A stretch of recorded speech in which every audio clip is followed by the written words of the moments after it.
Hello and welcome to Haman Nature. I am Adam Haman, and I'm oh so pleased to be joined by the magnificent Gene Epstein, who spent years writing for Barron's magazine about matters financial and economic. But much more important than that, he is the director of the Soho Forum Oxford-style debate society, located in New York, in Manhattan, which is just marvelous. And if you are not familiar with what goes on there, put all that into your Google, Soho Forum debate, and what will come up is a wonderful website. I'm thrilled to have Gene with me here. I guess I'm going to build this as a potpourri episode. I've got a whole pile of questions for Gene about all things libertarian and economical and debate oriented. And I think he has some questions for me. So we're going to go back and forth and have a great time. Gene Epstein, thank you so much and welcome to Haman Nature. Well, thanks, Adam. I first want to begin with an odd story that involves you. Uh, I was at Freedom Fest and at Pork Fest, and I met a guy named Adam there who lived in Vegas, who delightful guy, and he had a wife who had a successful career as a lawyer, but then I think she had taken to painting, and so I got to know him, and then a while later, uh, I started listening to this guy named Adam Haman. I think mainly on the Bob Murphy show. Uh, and of course, the first thing that struck me is why does he need to be named after one of the greatest Jew haters who ever lived? Uh, but I liked him anyway. And of course, you could say, look, I should change my name from Epstein for related reasons. Then I had a conversation with my friend Stefan Kinsella, and he told me that that guy Adam that I'd met at Professor and Freedom Fest and Adam Haman descended possibly from the greatest Jew hater after Hitler and Stalin were the same person. And so that's, I guess, I'm just showing my age. I just couldn't put the two together. I'm correct that you are that same person. You are, yeah. So there you go.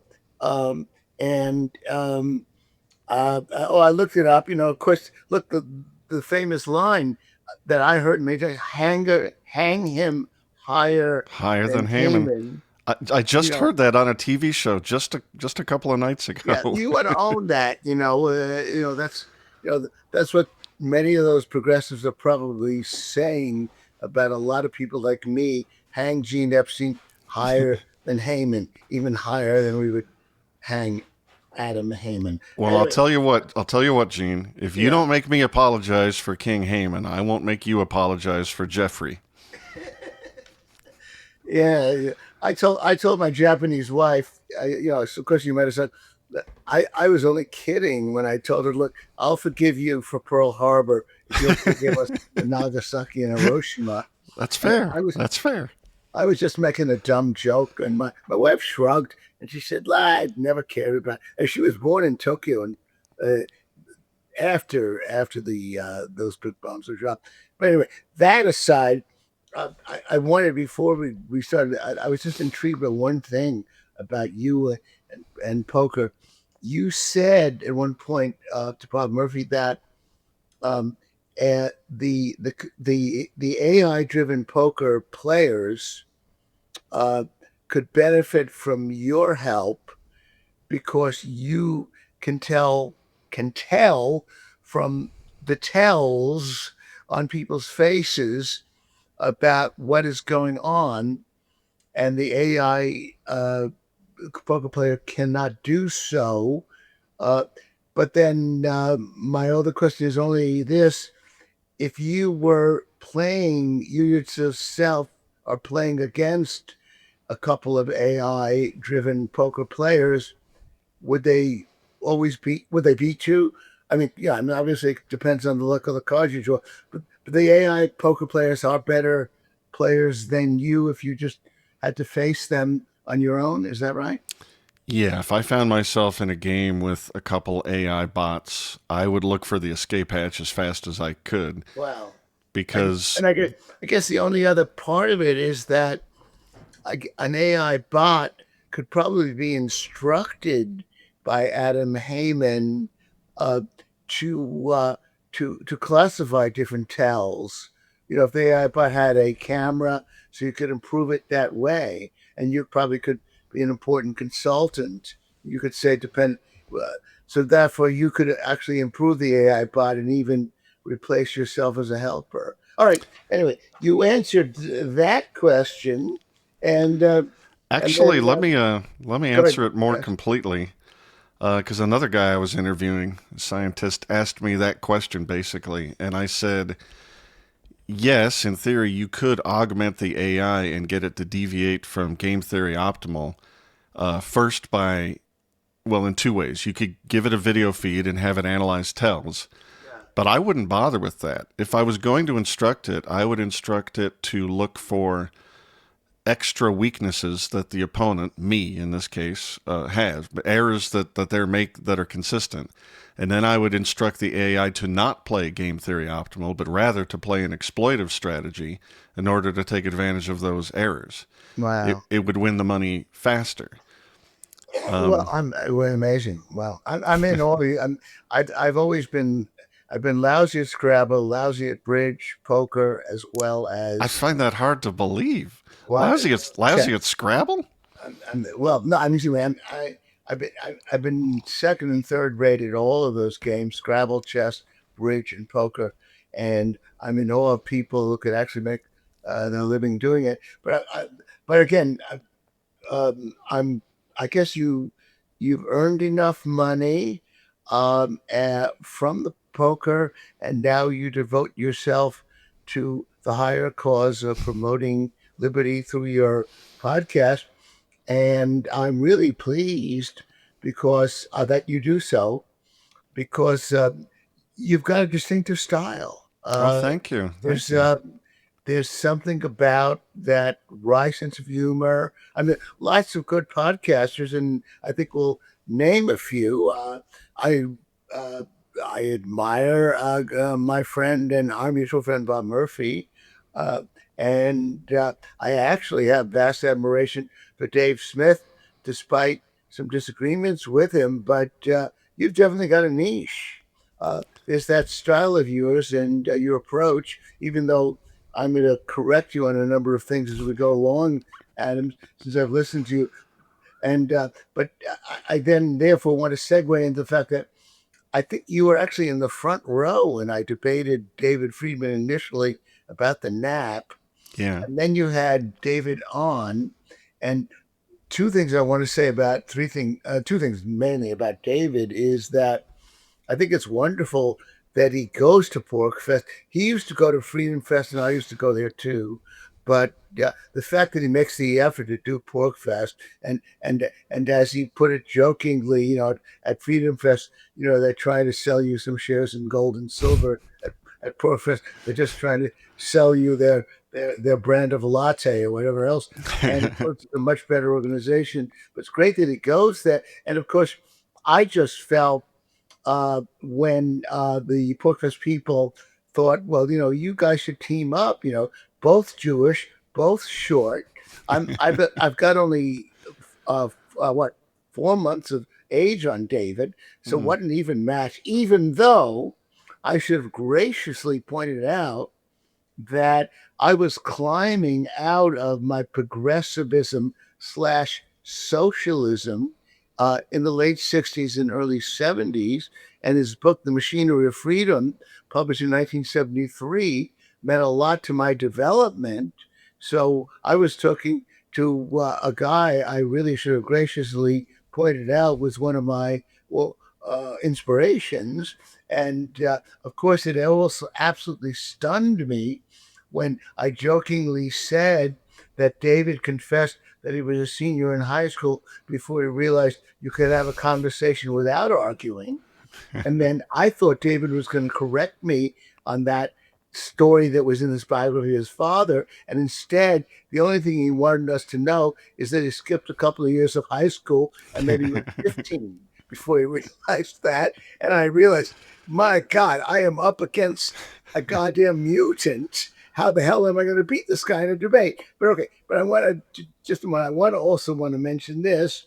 Uh, you had David on, and David's brilliant. But when David mentioned David mentioned that um, that he would make an exception for the nap with respect to the draft. And in fact, the full story, which he didn't even tell you, is a totalitarian society is attacking us, and we don't have enough volunteers, so we might have to institute a draft. And all you said, oh my God, sorry, all you said was that you wanted to, you were doing the polite. You said, well, I think I would prefer a volunteer army to defend us. You really should have also pointed out that uh, that a conscript army uh, are not always people who don't want to fight, but they have to be conscripted on pain of going to prison in order to fight. I was a draft dodger during World War II. I know what's the matter with me. I was a draft dodger during the Vietnam War. That's better. Grad Vietnam War. I would have gone to prison rather than serve. I didn't want to leave the country like many people did. They went to Canada and Sweden. So it was a conscript army by and large that the U.S. used to fight against the Vietnamese, and they lost. And so you might have pointed out that an unwilling conscript army might inflict a lot of damage on the enemy, and but lose because they're just conscripts, and conscripts are not good fighters.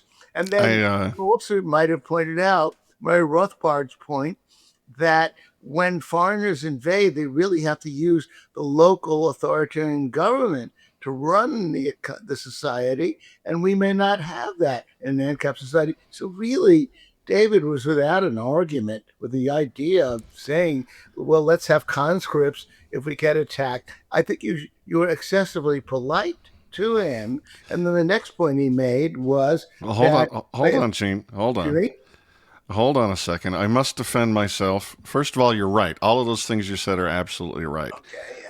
But I knew going in David's position on the non aggression principle, what he thought of Murray Rothbard and Austrian economics, Okay, well, and a bunch of other things. So I just made a decision.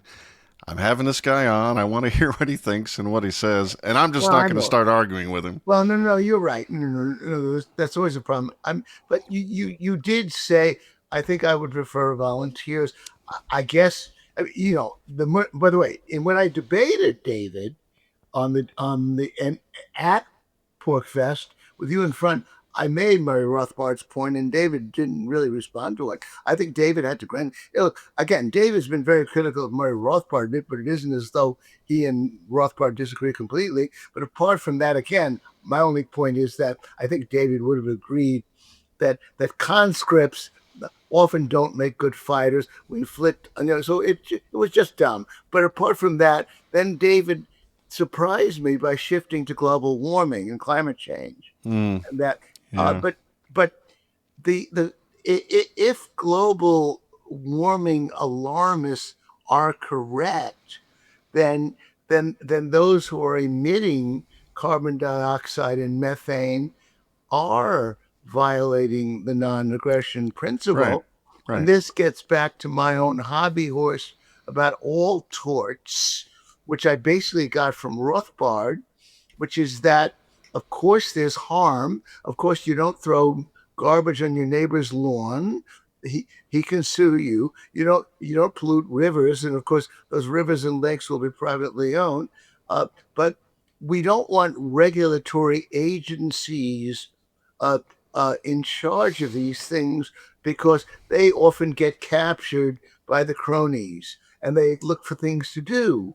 We it's not a perfect solution, nothing is, but clearly, if we really are going to get fried to death by global warming, then that is a violation of the non-aggression principle, and we've got to bring a class action suit and put a stop to it. So therefore, there too, I was surprised that David actually thought that if the global warmers are right, then we can violate the non-aggression principle. But no, we can't, because they're violating it. And of course, I still insist that the non-aggression principle is always a crime, and that the question is the penalty.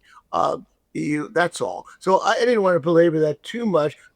Again, I wanted to emphasize that it was terrific that you had David Hahn, uh, and uh, and terrific that he does go to Porkfest because he's a huge draw. You've had great people on, and I'm honored to be one of those people who is on. Uh, I should ask you now, just shifting to you. I made it famous that mommy was a commie. Uh, I have an FBI file to prove it. Uh, so I was a Stalinist at the age of 7. Uh, my mom's FBI file has a physical description of her 5'4", even though she was 5'2", uh, stout. But then it also said thick ankles. That's in her FBI file, and I hope you'll join me in bringing a suit to get that expunged from the file. Yes, she had thick ankles, but it's none of the government's damn business that she did. Yeah, But I'm with you. but of course, obviously, if I was a Stalinist at the age of 7, and then I still was struggling in 1973 with progressivism, uh, then and it was helped by David's book, then I guess there's hope for us all. If I could climb out of that intellectual depravity and become a libertarian. Uh, uh, but I'm interested in your story. Were you a progressive when you were 7? No. Quick remark on you, and then I'll tell my little story briefly.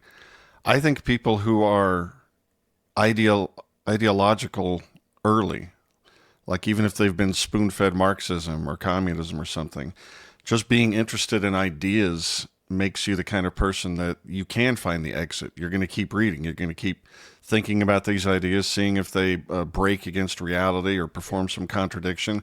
Whereas if you never really think about politics at all, I don't think there's any hope for you. Or you don't think about ideas. You'll just be swept Yeah. along with the culture, Mm-hmm. which is pretty much where I was. I was born in 1968, and neither of my parents were particularly political, or if they were, they never discussed it with me. So my politics were shaped by the culture, and I guess I would have said I was kind of a Democrat because the movies and TV made the Republicans always the villain or some big businessman or something. Mm-hmm. And then I went to college and had the epiphany that all the great Democratic plans to help the people had to be financed through taxes. They didn't have any money. They had to steal it first. Yeah. And that just Wow. offended my sense of justice. So I figured I must be a Republican then. And after a couple of months of listening to Rush Limbaugh, I came to the quick conclusion that nope, I'm not that either. So right about that time, somebody said, "Hey, here's a cool book you ought to read," and it was Ayn Rand's The Fountainhead. And I loved it. I Wow. read Atlas Shrugged next, and as soon as it was probably the first money speech, I figured I knew what I was. And then I read everything. Approximately how old at this point? It's 1990, so I guess right in the middle of college. And how old Oh, was I? I don't know. maybe Very 20 early. years old. Yeah, very early 20s. I read everything that woman wrote, fiction and nonfiction, and then, in fact, I was in the Business Honors College and had to write and defend a thesis to graduate with honors, and it was so schmaltzy and lame, but I called it The Perils of the Mixed Economy. And it was basically just a bunch of Ayn Rand quotes. I can't believe they accepted it. Anyway, and from there, I got started playing poker before I'd even finished college. Mm-hmm. So I wasn't really thinking that much about ideas. But when I was just getting deeper and deeper into the political philosophy of libertarianism and finding where Rand had it wrong and the chinks in the objectivist armor. And it wasn't too long before I discovered Murray Rothbard, and I've been basically a Rothbardian ever since. Wow. Yeah. No. In my case, uh, there's a couple of things are relevant. Oddly, perhaps ironically, the two people who shaped me most in my early development as a libertarian were, here I'm going to shock you, were Noam Chomsky and Murray Rothbard. Now, Hmm. in the case of Rothbard, uh, I was uh, pursuing a degree in economics at the New School, and I was a writing assistant to the best-selling economist in the world, Robert Heilbroner. And even though I'd always been a screw up in college, the fact that I was, and in high school, the fact that I became his writing assistant uh, opened up a lot of doors to me, including on Wall Street. Uh, but I was getting increasingly, it was easy to get teaching jobs really in economics even before you got the PhD. But I was getting increasingly bored with the subject. I didn't know whether I was a socialist or how progressive I was. And then I picked up Man, Economy, and State. Uh, uh, just like browsing in the new school library, picked it up two or three times and then finally read it, and that's what started me on the road. I mentioned that it's a bit ironic because it's not the first book that I would recommend to anyone. Probably, obviously, your introduction to the entertaining novels of Ayn Rand was probably better uh, as a first introduction, as something that goes down more easily. But partly because I was teaching economics, and Rothbard had a lot of great digressions in that book about the problems with mainstream economics. It meant a lot to me. But then uh, Chomsky, who of course has gone almost completely crazy over the last 20 years, and I know recently he had a stroke and is completely out of it. But um, during the Vietnam War, I was in college, and we were going to a lot of teach-ins, as they were called, and a lot of professors were talking about the war. And it was uh, when then after college when I heard Chomsky speak, and he essentially, I guess, in retrospect to my embarrassment, just tried to point out that uh, that the standards that he wrote a book. The collection of essays was called "American Power and the New Mandarins," and the most striking thing he said was uh, uh, that Averell Harriman thought he had a right to run the world because his grandfather owned railroads, and Walt Rostow thinks he has a right to run the world, and Henry Kissinger, they think they have the right to run the world and to kill anybody in their path because they're smart. And here Chomsky, a socialist, said, I don't want any either of them to run the world, but if it's a forced choice, I would choose Averell Harriman any day. Why? He said, because if Averell Harriman makes a mistake, he doesn't have to get defensive because his father still owned railroads. He still has a right to run the world.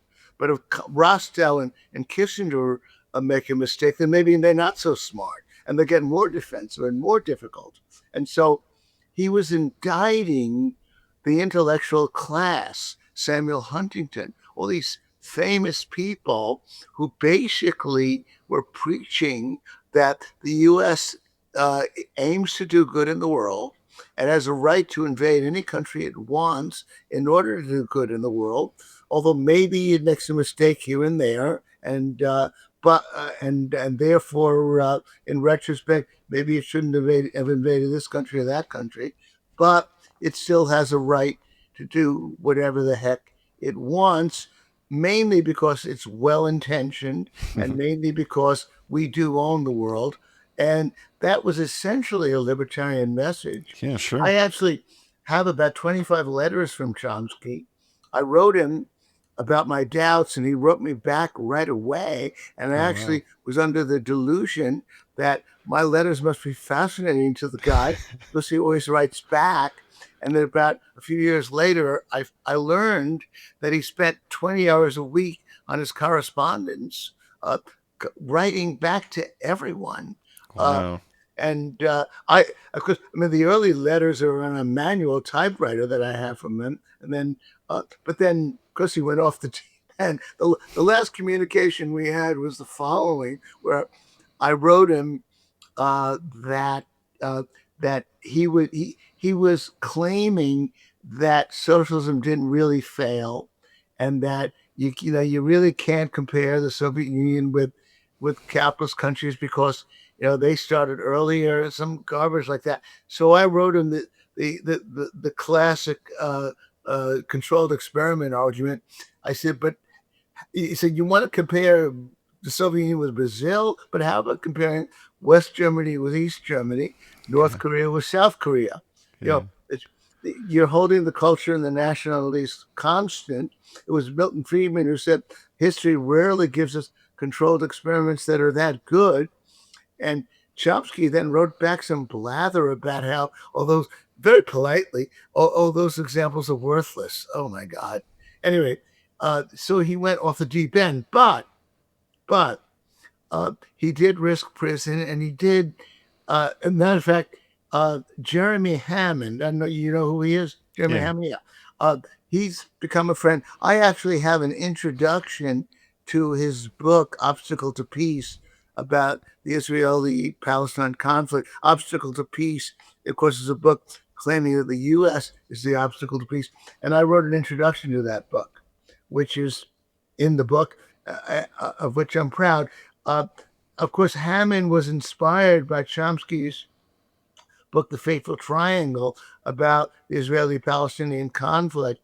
And so I suggested to Jeremy that he and I collaborate on a book called Dear Noam Chomsky, because we had both corresponded with him, and he was in a way dear to us. And these would be open letters to him.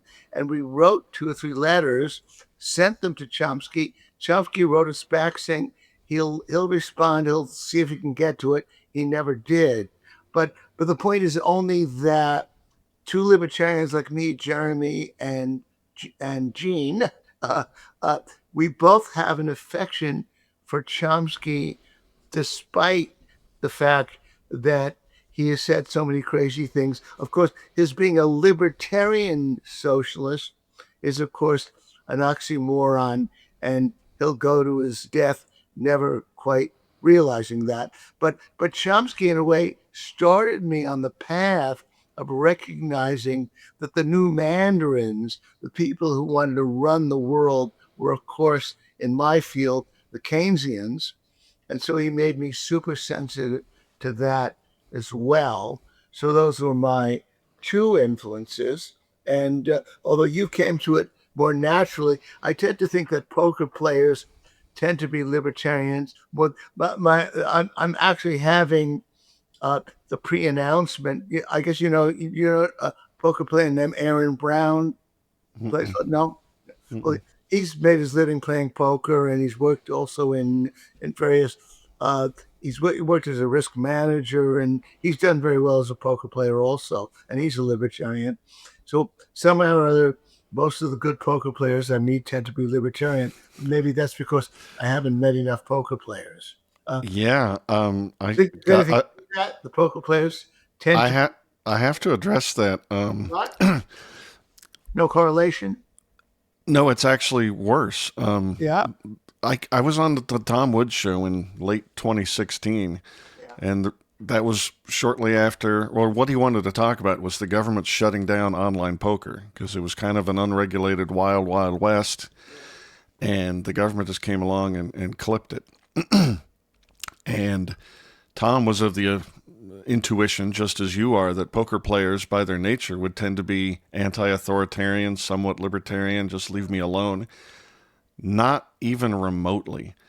All of the vocal poker players who were responding to that were crying to the government to solve the problem by coming in and having regulations and licenses and taxing and all of the all of the horrible regulations, and now it's throttled. Like if you don't live in the United States, you can play online poker in a vibrant community, but inside the U.S., it's just terrible. And most poker players, like they're just more like the public than anything else, crying for the government to save them because that's all they've ever been taught. Wow. It's really Well, tragic. yeah, that might I might skip ahead then to say that um, I uh, I really enjoyed the sessions you did on Hunter Lewis's book, Economics in Three Lessons. And I actually, my slight claim to fame is that uh, he came around to Barron's because he wanted to meet me, and we spent some time together. Uh, and I was surprised that he was just he was such a. Did you ever meet him? Or just sort of No, no, uh, only in on the screen just a or yeah. real gentle personality, a really just a sweet natured person.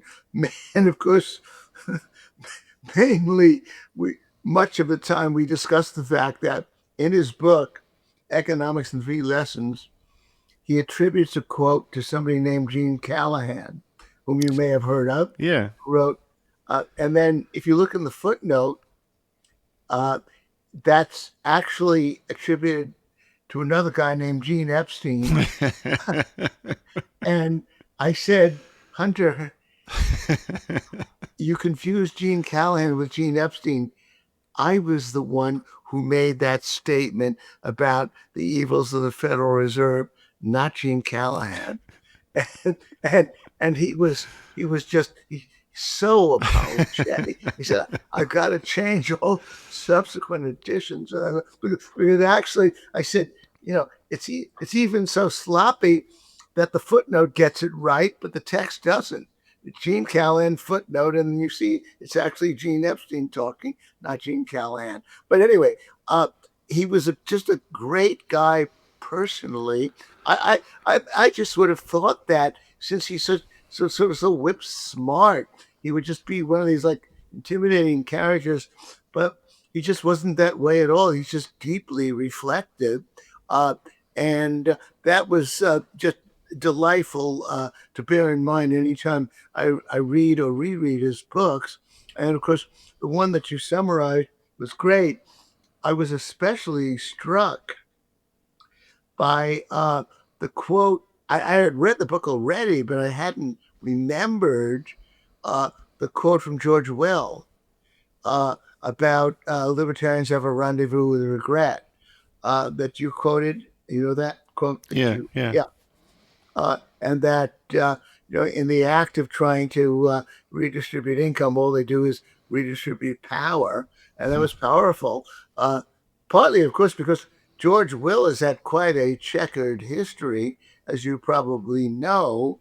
I noticed that the quote was from 2012, which was about the time that George Will had already made the big change from being a hawk on foreign policy to being pretty much of a libertarian non-interventionist.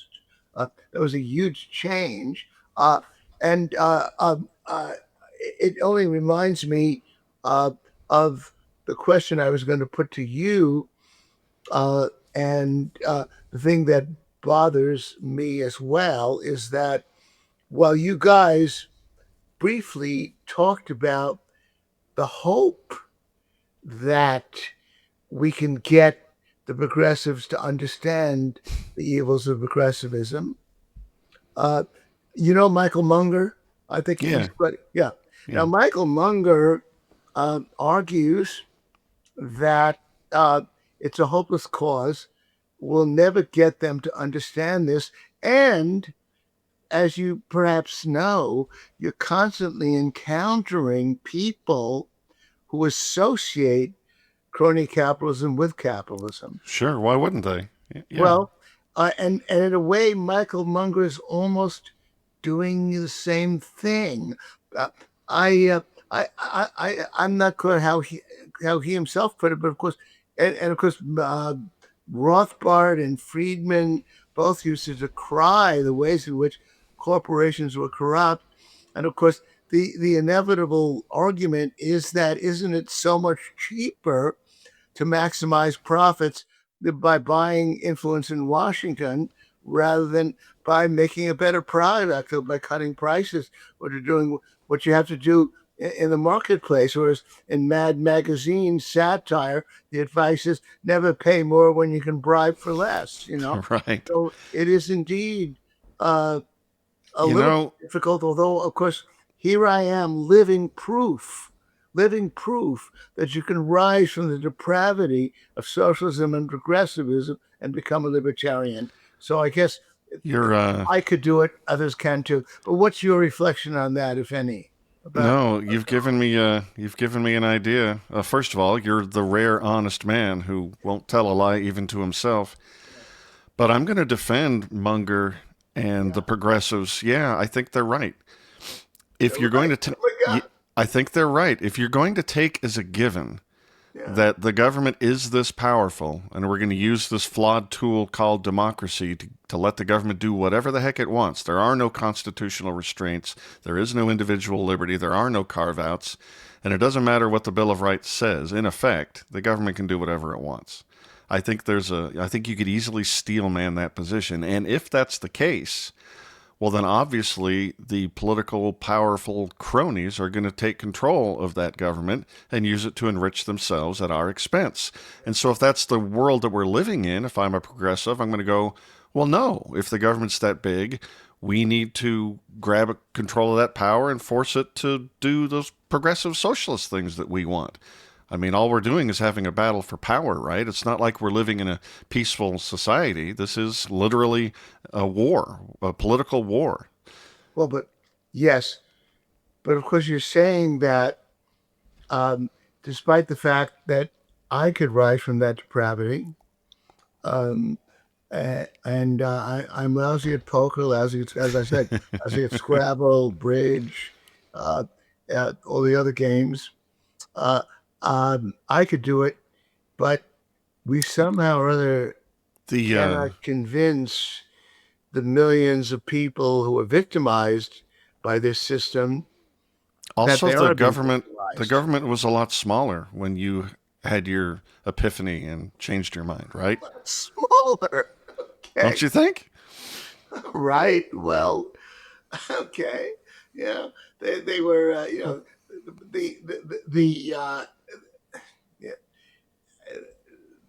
the bloodiest war since, I guess, the Korean War was being fought by government at that point. 55,000 Americans dead, 4 or 5 times as many permanently maimed, 2 or 3 million Vietnamese killed. I mean, a lot of people were rebelling. A lot of people were at that point uh, recognizing the evils of the powerful executive, uh, and so government it was pretty far along at that point. But That's a good point. Conscription is a powerful counter argument to my yeah, that's right. We were proposition. being conscripted, Yeah. and I mean, actually, that gets a little bit to to the fact that uh, there are a lot of left wingers, especially in my case as a Jew, on the subject of Israel Palestine, an issue that I grew up with. Uh, I read Leon Uris's book Exodus, the runaway best-selling novel, which I gather was an underground bestseller in the Soviet Union, and it took me a while to read Chomsky, Noam Finkelstein, and others uh, on the subject. And I mention that only because if I were to list the best commentators on the subject, they would almost all be progressives and left wingers. And uh, one would hope that if they can understand that that if you give the government a standing army, uh, that it will run amok. If you give the government that much power, it will be taken over by the crony capitalists. One would think that they could apply that, just as I did in a way, apply that same principle uh, to capitalism. I thought it was funny you did list that as the headline. Some people claim I originated. I got the word from my Uncle Abe, was a socialist. I think it's a great contraction for crony capitalism. Capitalism. Why can't they apply that same insight uh, to to the libertarian argument? And of course, uh, I guess the depressing part of it is, even though in those days, as the joke went, libertarians would meet in a phone booth because there weren't that many of them, and now there are countless numbers of libertarians. Uh, but I guess proportionately, there are almost as many progressives that we have to deal with.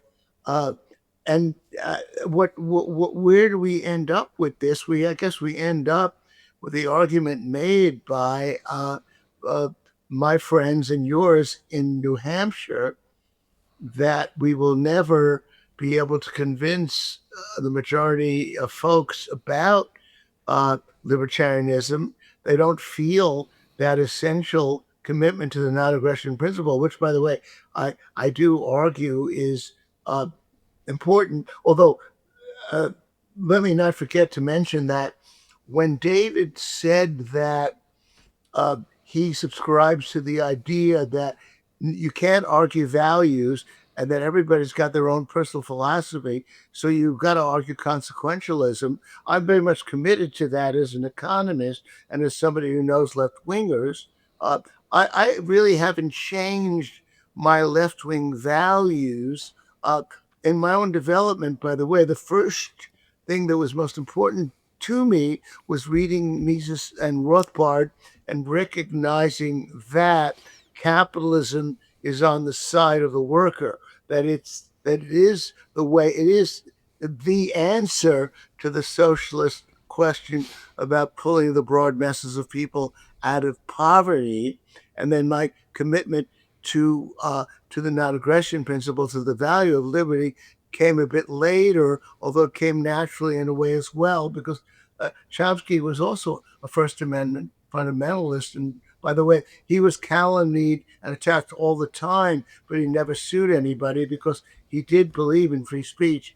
But my point is that I'm committed to consequentialism, but I do think that it's important to recognize how vital it is to put the burden of proof on those who would argue for pushing us around, because we Yeah. believe in freedom, liberty, and essentially the non-aggression principle. And I guess, are you and I left with the argument that we'll never convince most people of that? Jeremy Kaufman, who I think is a bit of a nut in other ways, is very strong. I like the guy personally. You know who he is. Oh, yes. He's the one. And Dennis Pratt, uh, another good friend, they basically say, look, we've just got to create these libertarian enclaves in New Hampshire because we'll never convince the rest of the world about how we feel. And they keep insulting me about how I live in in the socialist hellhole, New York City. I'm just looking. I've got an excuse. I'm pushing 82. I'm a Woody Allen type. I'm a two with nature. I've been living in Manhattan since 1967. I have my Soho Forum here, so it's a little late for me to move. But how about you? Have you ever considered moving to New Hampshire? I think about it all the time. Yeah. It's pretty far away from any poker rooms. Well, I'm So not, are you playing? Are you still playing poker? no, but it's my it's my backup plan. Just in case this writing and talking thing doesn't pan out, I Well, always go back and try and make flushes. okay, I've got a personal question. It's none of my damn business. I thought you had enough money squirreled away to survive for the rest of your life from all Oh your no, poker. not for the rest of my life. No, What? not for the rest of my life. No, I've So got what are enough you going squirreled to away go that in I can for? Oh do this no! for a little while. But yeah. Oh, and Oh, also the other problem is that Jennifer just does not like the cold. So taking her to New Hampshire would be, I'd have to sedate her and she'd wake up there. yeah, and it takes a little money. Look, as I do tease Dennis Pratt uh, and his wife because they do take a little sojourn down to the Caribbean or something during the wintertime. They've got enough money for that. and I guess you can. But so your personal plan, just to get truly nosy, is that uh, you hope that you'll be able to pay your bills by launching your enterprise in podcasting. Is that right?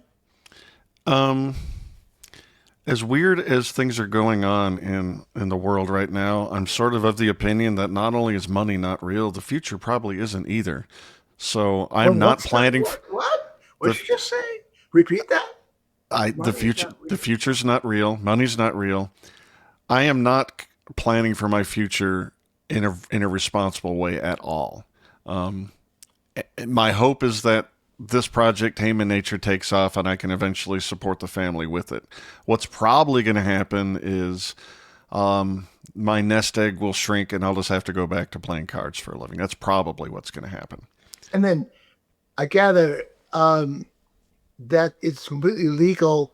You did most of your poker playing in Vegas casinos, right? No, not really. I No. started in Arizona and then played a bunch in Southern California, back to Arizona again, and then I've been here for the last 16 years. 16 years. I forget. You guys don't have offspring. Nope, no No. kids. And in any case, that uh, and then your wife is she does she did have a reasonable good practice as a lawyer, but she doesn't want to go back to that, so she's just paint job. So you She got really, really bad headaches that nobody ever found a diagnosis for, so she isn't working anymore. I see. I want to talk about all the slings and arrows between libertarians and their various. This is the way. No, this is the way, and accusing everybody from doing libertarianism wrong. I am of the opinion that there's no one right strategy. I wish Yeah. the Free Staters well. I wish you well. Yeah. The people who are in the Libertarian Party, I guess I still am, wish them well. The people who are trying to infiltrate the Republicans, good on you. Yeah. The people who push secession, I like Bob does. I'm particularly fond of. I think as things get worse, political decentralization will become more and more attractive to more and more people, including progressives, by the way. You heard how they talked in 2016 when Trump won the first time. California was talking about seceding. So I think we need to build up private institutions as best we can. The new technology helps with that. And I don't know what the correct way. If we're going to get to liberty, I don't know which way it's going to happen. So I don't think we should be pooping on anybody's idea of how to do it. Yeah, no, I agree with that. And because the re- the related point is that I I did, I was able, I made my own small contribution in the sense that I did want to have a column. I was lucky enough to have a column on economics for 26 years. I did bring in libertarians, Yeah, Christians, because I was the book review editor as well, and I had. It was a national, and indeed, I saw copies of it on sale in Paris. So I helped spread the word, and that was, and what I'm only getting to is that it's also uh, we want to do what sort of helps make us happy as people, and I'm amazingly still love walking and or most recently hobbling around the streets of New York and in downtown Manhattan where I live with my wife and and having the Soho Forum there. So that's part of it as well. If it makes us happy and it's contributing, then that's the combination that we want to pursue. I wanted to bring up some just some related points that um, when I was a non-interventionist with Chomsky, it was less complicated because at that point I did have socialist leanings, and I do think that you do encounter uh, that you do encounter people with respect to foreign policy, like a number of people from Latin America, for example, who believe that well, the Yankee imperialism wasn't always such a bad idea, and that no, I'm actually uh, pushed as a practical matter uh, to countering something that I heard a lot from the older generation after the Vietnam War. They admitted that the Vietnam War was a disaster, and of course, quite a disaster. But then they would ask the rhetorical question: does everything in foreign policy, everything the U.S. does in foreign policy, the wrong thing to do? Is it all wrong? And they figured that since it wasn't all wrong, then they clinched the argument. So I used to respond and say, well, you probably asked the same question about the Soviet Union's foreign policy. Is it all wrong? No, but does it do a lot more harm than good?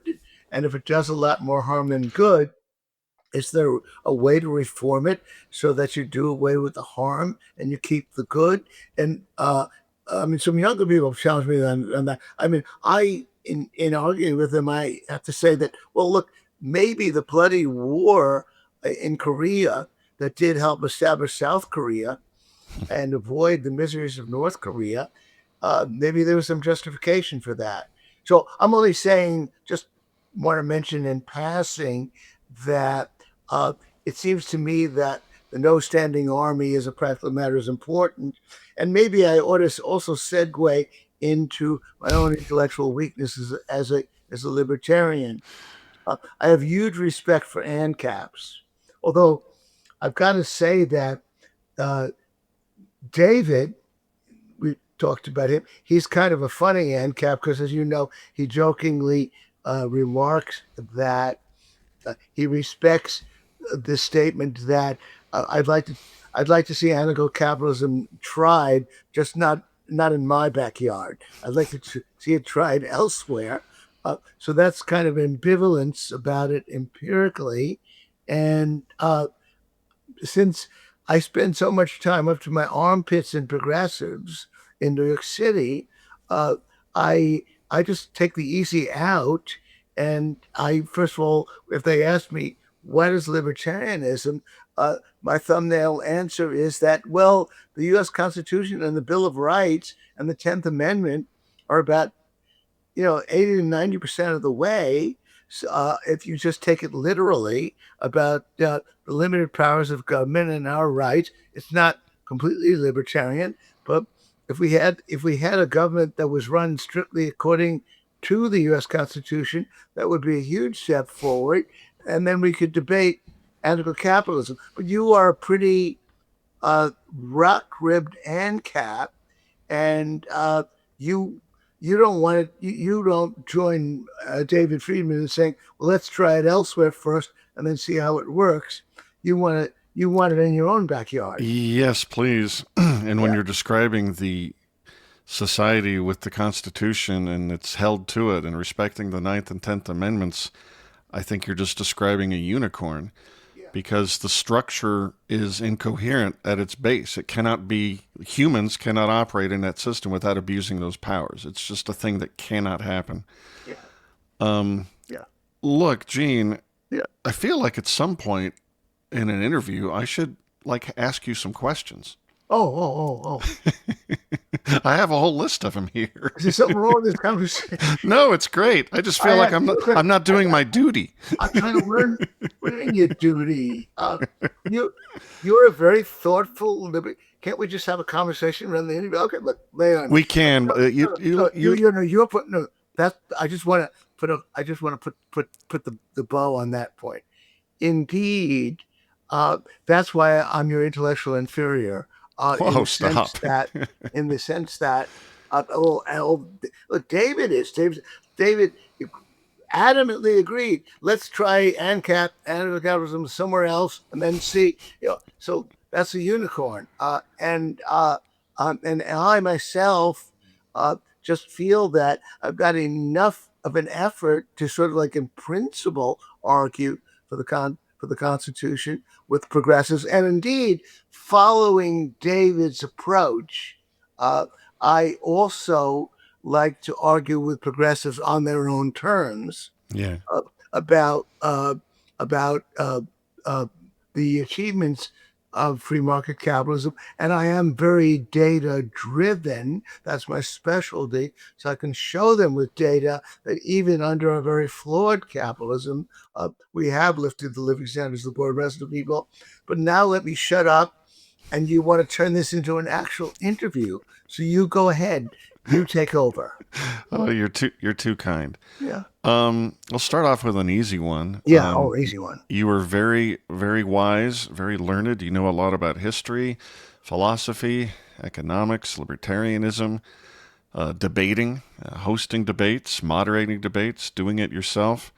So, with all that in mind, I would like to ask you, which is your favorite crossover episode with me and Bob Murphy? That's an easy one. That's very tough. So you're only going for the crossovers because given your humility, you feel that and I have called you guys, my favorite dynamic duo. Actually, my favorite dynamic duo since Bob Murphy and Tom And Woods Tom Woods, yeah, that show was used to be great. my favorite dynamic duo because you guys know how to lob insults off each other and quips, and uh, and you asked me a very difficult question because I've just liked a lot of them. You guys managed to be both entertaining and insightful at the same time, although maybe it does remind me that. And then you have a lot of those, as you put it, the clips sessions, which I enjoy, uh, and those are often good. But come to think of it now, I'm inspired to go after you a little bit. Uh, Tom Woods used to insult me by saying that uh, you hear from Gene Epstein's, and he's launching a critique, and it's usually you forgot to put the umlaut over the letter what's this.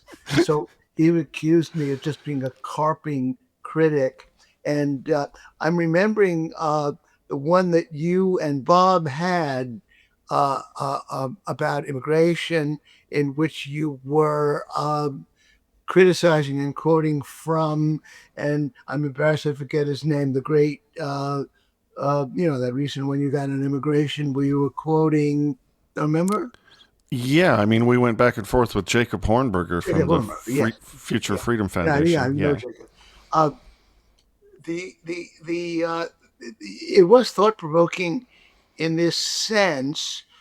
You were clearly, in a way, more in the camp with Alex and Rasta, in my view, than you were with Dave Smith.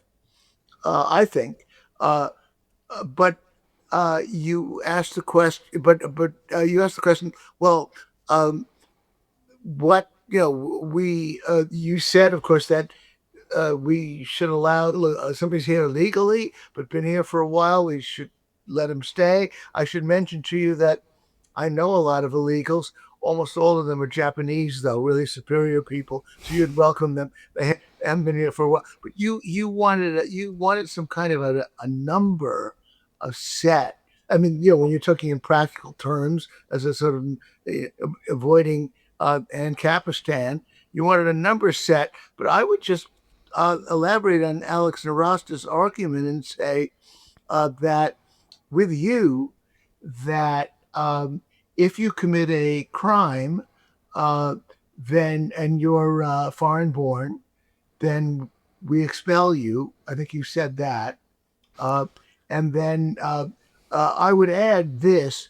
What's interesting is that Hans Hermann Hoppe, uh, in argue when you talked about it's fair to ask, what if a billion people suddenly arrive? You thought it was theoretically fair to ask that.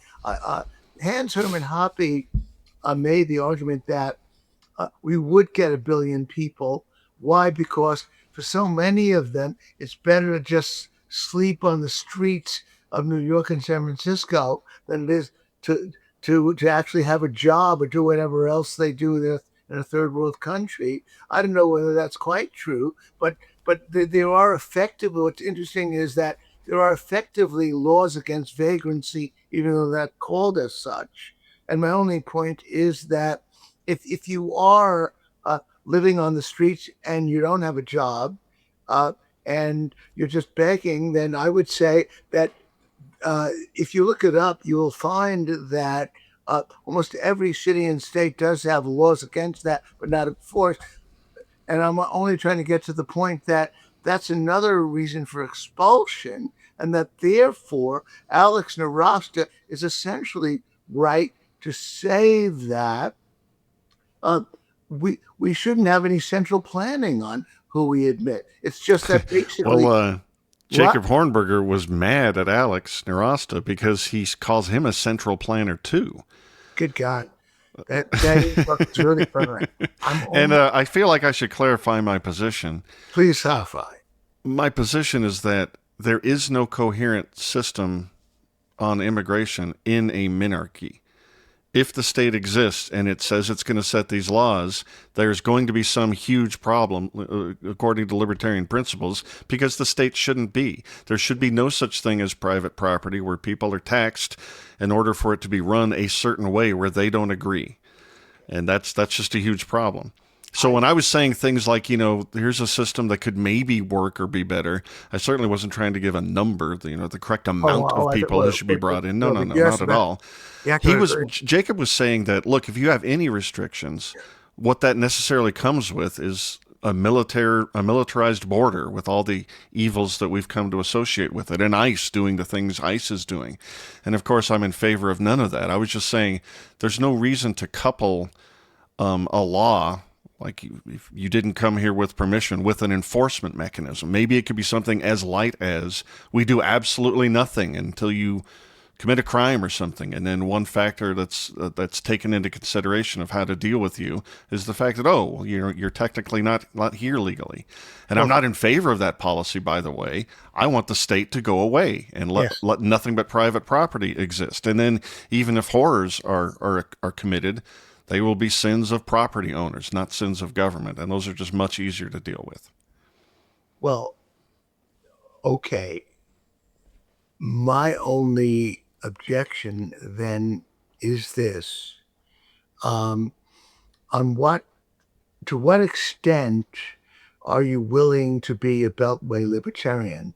Like, to some extent, I think my point only being that uh, Dave Smith was essentially at least correct in saying that um, that if there are issues of the day under the system that we do have, uh, we want as libertarians to address those issues.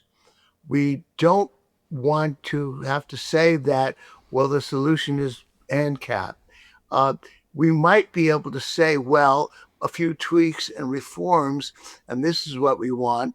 So my only point then is that Alex Narasta is at least grappling with a question that's put to people like me all the time, the people that I respond to on Twitter, and the people I meet at my parties at the Soho Forum and elsewhere. Uh, what do you want done under the current circumstances of the welfare state? As you know, Milton Friedman, of course, was the exemplar of somebody who tried to deal with the more or less here and now. And as you know, his main argument was, let's just invite in as many illegals as we can, because we don't want them going on welfare, and so that was his answer to the present day. So my only point is that you, uh, given the depth and breadth of your erudition, your your wisdom, you should be able to say that, okay, I don't expect the ANCAP Society to happen tomorrow, and therefore any any solution, not any solution to the problem is not a solution. It's I just uh, it's the best of a bad I choice. I take your challenge, and I'm ready to rise to it. Go ahead. Yeah. You don't have Let to. me start by laying an analogy. Yeah. I think that a state being as small as ours is supposed to be, following the Constitution, I think that's a unicorn. But if we lived under a government that small, I probably wouldn't be a libertarian activist. I'd just go about my day. Like, it wouldn't bother me. And similarly, if a system of immigration like the one Alex Nostra, I always butcher that guy's name. Yeah, I'm sorry. Now It, Rasta. Now Rasta. if that were the way it was, they're stopping people for what? The plague and, being horrible terrorists or something and letting everybody else in. And we had a tiny government that wasn't taxing everybody and just handing it out to criminal, all these welfare scams and Medicaid scams and all this other stuff. If that were the system, I wouldn't complain much at all. I don't want the freedom of people to travel. Oh yeah. I don't want that. I don't want that incurred. Like, I've got lots of poker playing buddies all across the world, and they run afoul of our immigration system all the time. And I think it's just tragic. I don't want those people stopped. They're paying their own way. They just want to come here and play cards and give money to hotels and apartment buildings and restaurants. And I don't think the government has the slightest idea what the right number of those people to come here is. I don't Okay. want a managed immigration system. Yeah, and as you probably know, um, Brian Kaplan wrote what I Yeah, prefer to call a a nonfiction comic book rather than this idea of a comic novel. I don't yeah, know where the hell he got that stupid. They got that. Anyway, uh, Brian Kaplan does claim to be a humorist after Michael Humor, and is an ANCAP, but he does try to address issues in the here and now. And okay, that's fine. I won't push you any further my because I think vision you guys were good. my vision of the good world, it tends to be cosmopolitan. Like, I think a good society, my instincts are closer to yours or closer to Brian Kaplan's. I was just defending Dave Smith in that debate on the very narrow point that the libertarian position in a minarchy where the state controls the borders is that literally all 8 billion people on earth should be allowed in, and that won't cause any problems. I was just objecting to that point. But as to what I want the world to look like, I want people to be free to come and go as long as they're not causing a problem. Yeah. Oh well, I guess okay. Then I guess you're inspiring me the point that basically uh, we actually are not very far from a system in which I mean, the in which, for example, the Bureau of Labor Statistics every March they do a survey. Their survey includes the question, "Are you foreign born?" And they don't ask whether you're here illegally or not. Just, "Are you foreign born?"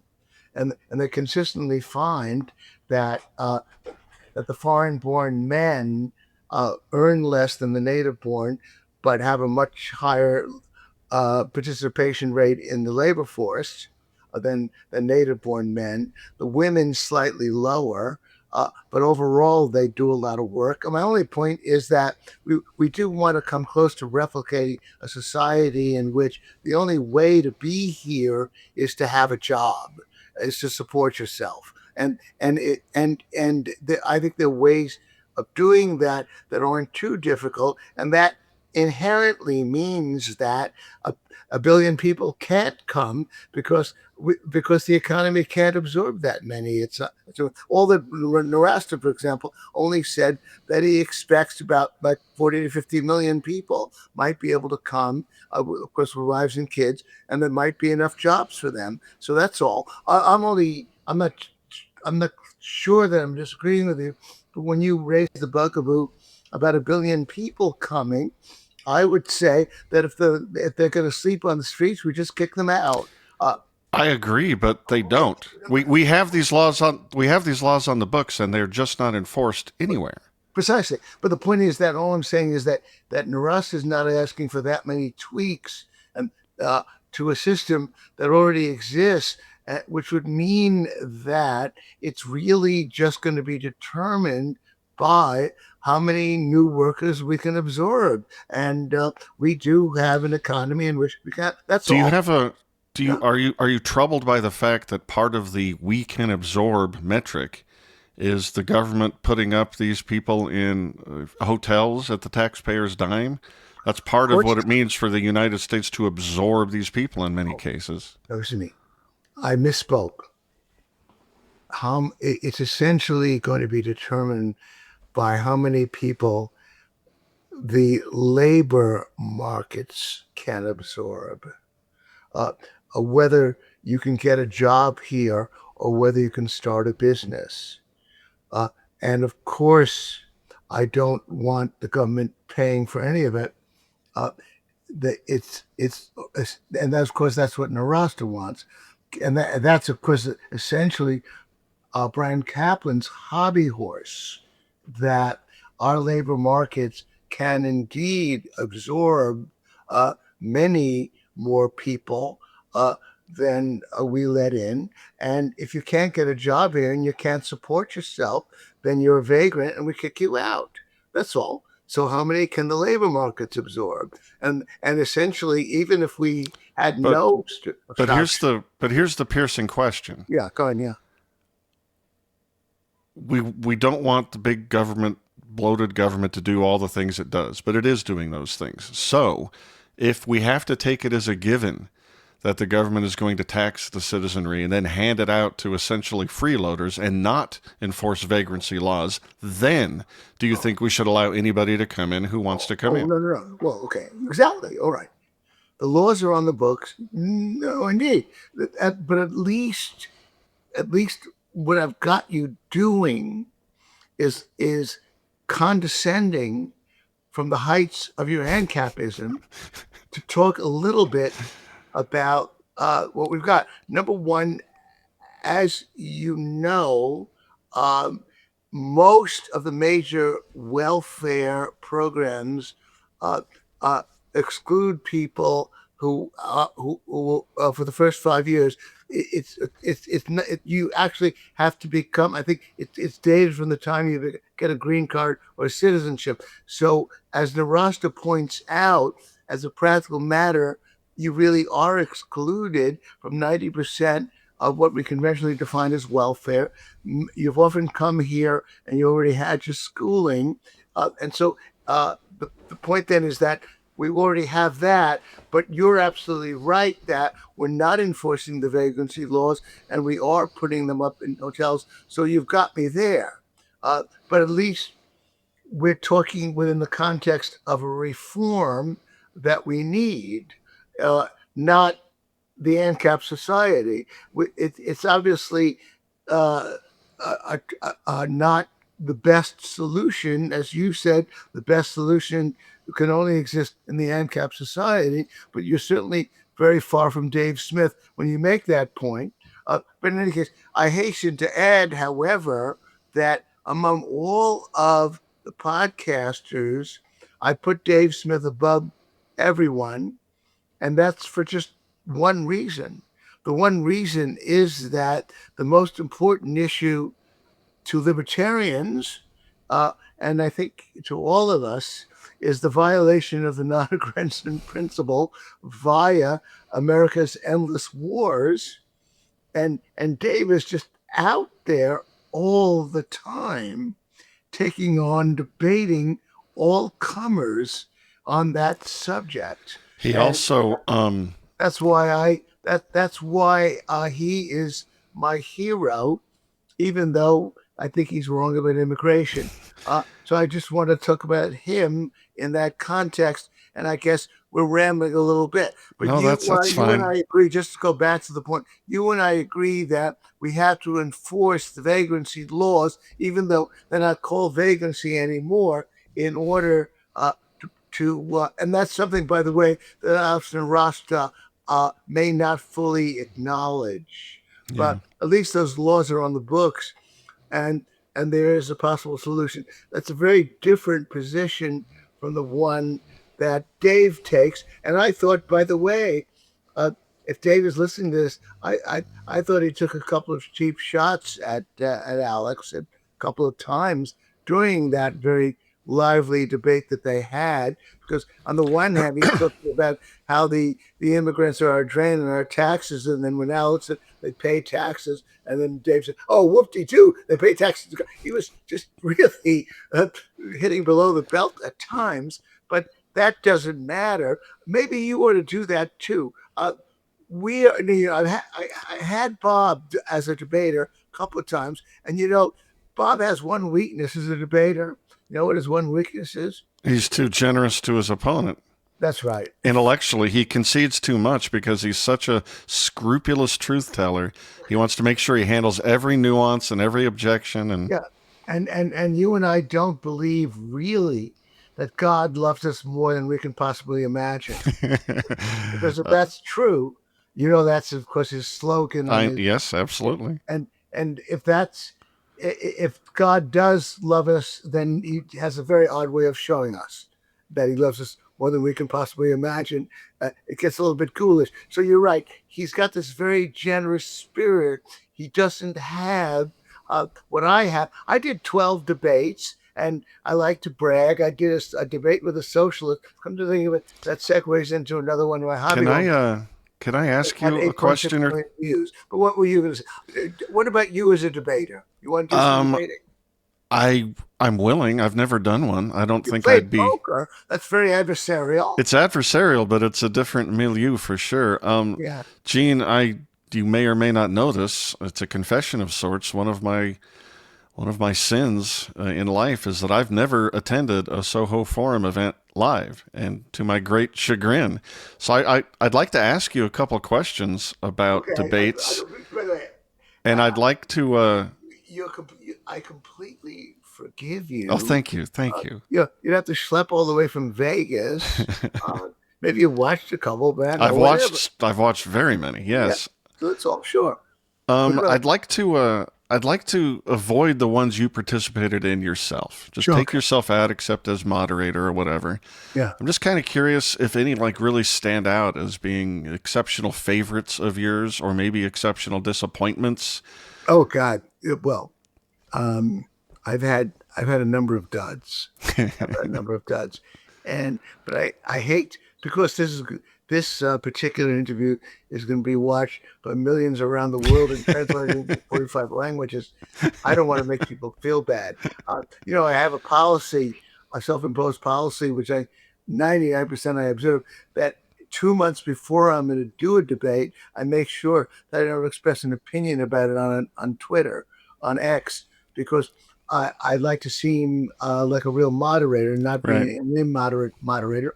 And I do maintain that reputation, and I don't want to hurt people's feelings. But I will say one thing that relates to Bob, which might surprise you. The debate that Bob had with George Selgin, now, in which Fractional reserve banking. Fractional reserve banking. It was about fractional reserve banking, and I take it your listeners understand that basically means that, for example, if you've got the checking account is the most important thing.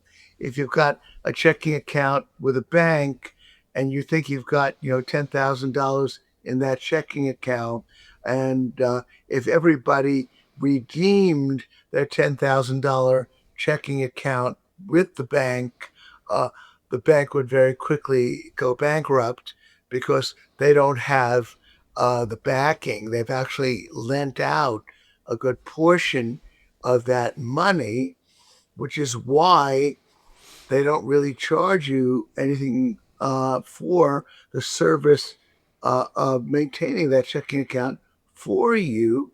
And when George Selgin called the checking account a callable loan, and then when, as a matter of fact, not at that debate, but subsequently, I forget who Bob was talking to, but Bob said that the Hans Hoppe idea, Rothbard idea, that you impose a law on banks requiring 100% backing, we used to say that's not a battle I want to fight.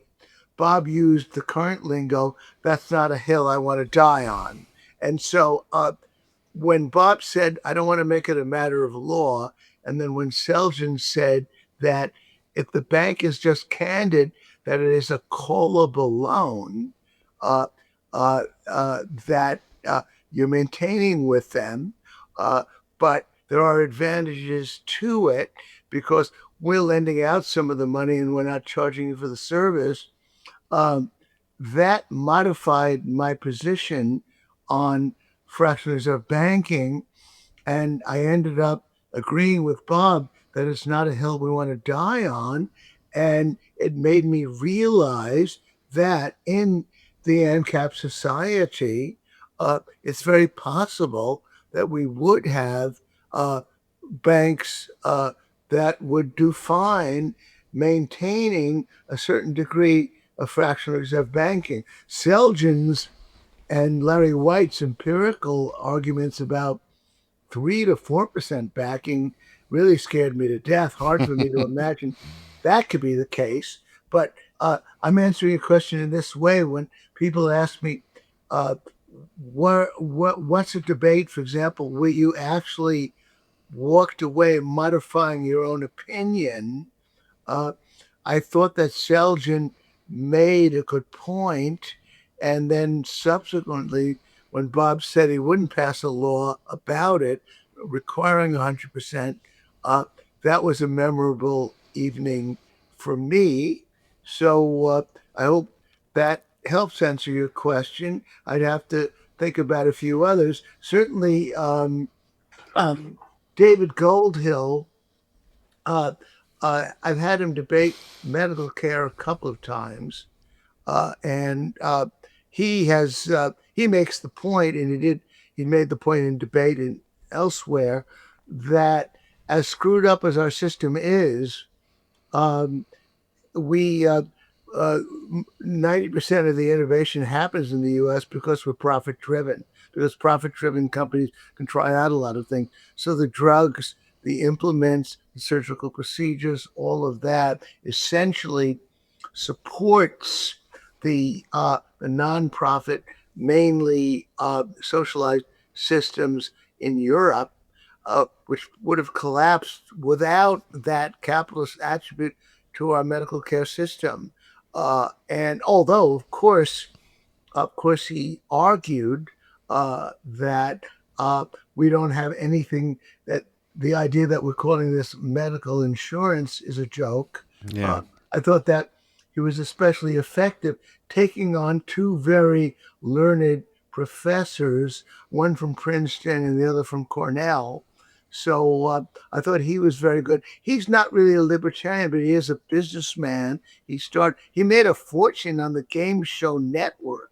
He took over the game show network, and he worked it up to an incredible following. And he taught me, I guess, something that doesn't surprise you, that the Game Show Network offers games of skill and games of chance. And he said the vast majority of people prefer games of chance to games of skill.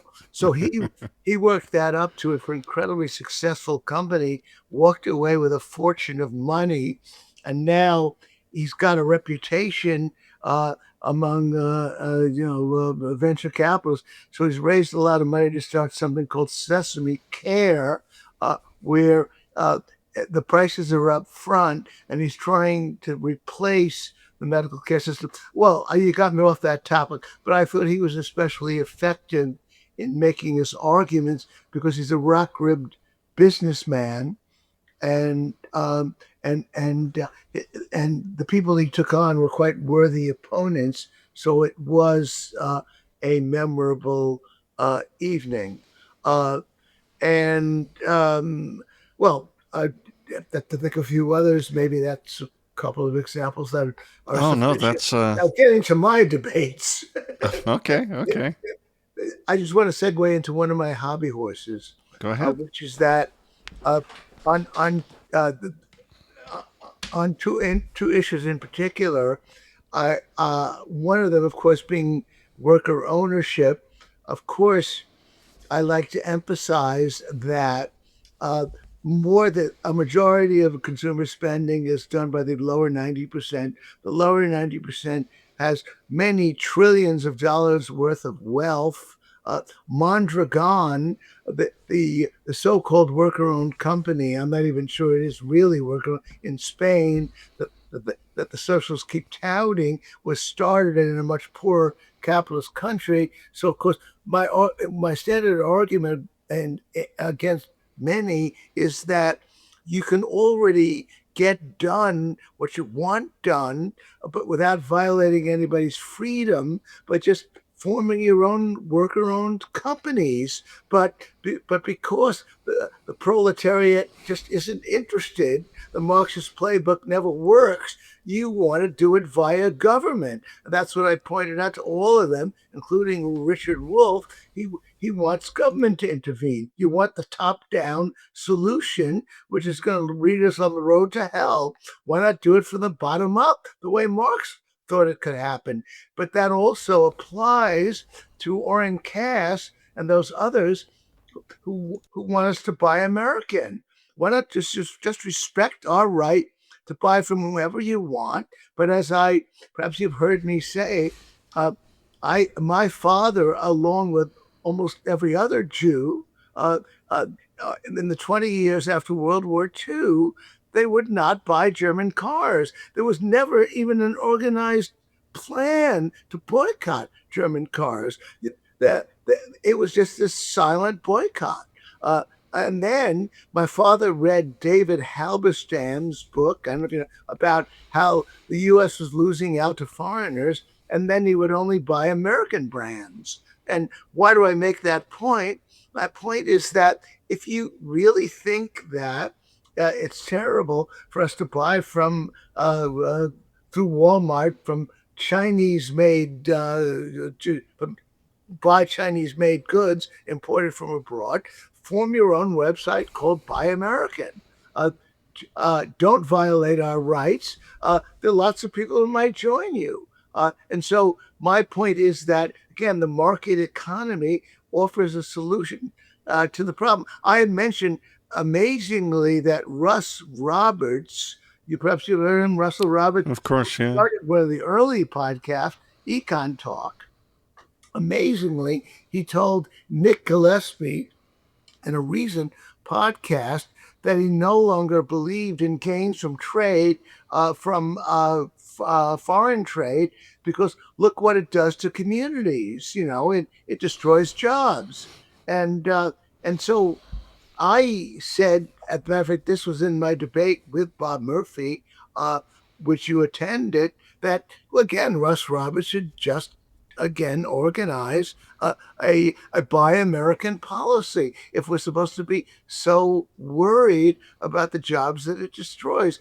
Don't interfere with our own freedom to buy from whoever we want. I happen to take certain amount of pleasure in the fact that those poor people in China who were subjected to the evils of communism are finally earning some kind of salary that enables them to live decently rather than get mired in $2 a day poverty. If you feel differently, then organize a Buy American policy. So again, my hobby horse is that capitalism usually offers a way out. And now you just reminded me that when Bob Murphy was being interviewed by, I'm forgetting the name of the famous guy who did a lot of work on the Bible that you liked, and the podcast. Oh, the Jordan Peterson. He was on. Yeah, Yeah. Jordan Peterson had Bob on, and Bob is defending capitalism.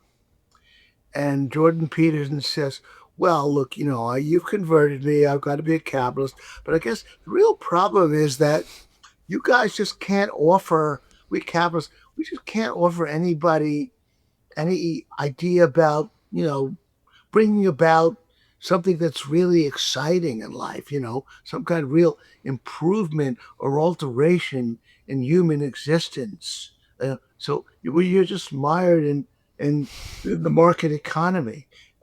And Bob had no answer to that. Is that right? I didn't catch that. I mean, being liberated from extreme poverty sounds like something that enlightens the human experience. Well, yes, but that's right. maybe bringing her about the ANCAP society would be Sure. inspiring. But maybe we could just point out that, again, if you get to look in the 19, I briefly joined a commune in the 1970s in Really? the country. One of the dumbest things I've ever done. Uh, but I quickly learned I didn't belong there, and I went back to New York City. But the point is that under capitalism, if you have enough like-minded people, you can do you can pursue any ideal you want. But but Uh, but look, Gene, the yes, reason that answer doesn't satisfy is yeah. because we're really not talking about freedom to live the way you want. We're talking about the lust to dominate others. And that's why Wolf and all these socialists aren't going to be happy with however many worker-owned communes that they voluntarily. No, they. Have you ever, by the way, asked them the question? We've got 350 million people here. There are smaller countries, and some of them are like socialist.